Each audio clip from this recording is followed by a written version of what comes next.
Landing the boat. Luke chapter 5 verses 1 to 3. Jesus was by the lake of Gennesaret, surrounded by a crowd eager to hear the word of God.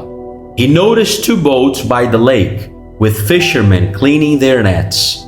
Entering one of the boats, which belonged to Simon, Jesus asked them to push it out a little further from the shore. Sitting there, he taught the crowd. The life of a fisherman was peculiar. No one could dictate their actions, and they owed nothing to anyone. They were masters of their own lives. But then a complete stranger approached them and asked, "Can I use your boat?" Peter decided to lend out his most precious possession. They went fishing and a remarkable miracle happened. Peter called to James and John's boat, "Come and help us." The nets were bursting with fish, and in that moment, they may have felt as if they had just struck it rich. But then Jesus made a new request. "Do not be afraid. From now on, you will be fisher of men." They brought the boats to shore and left everything to follow Jesus.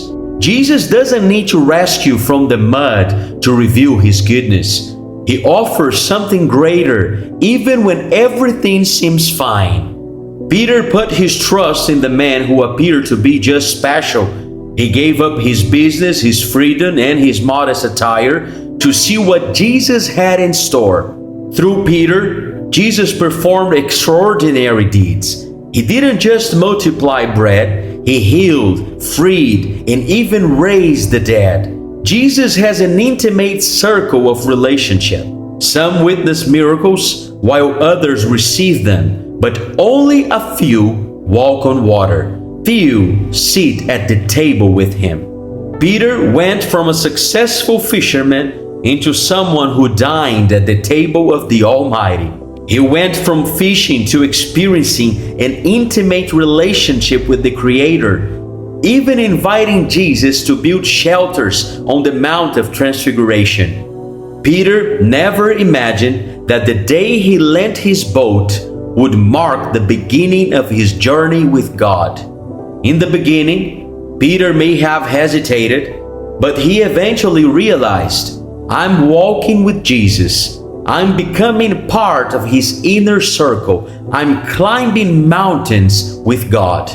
In the end, addressing a more mature and intimate Peter, Jesus asked, "Who do you say that I am?"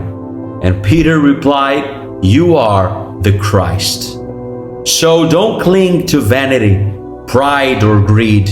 Leave everything for him. How would you respond to God today if he asked you, "Can you lend me your boat?"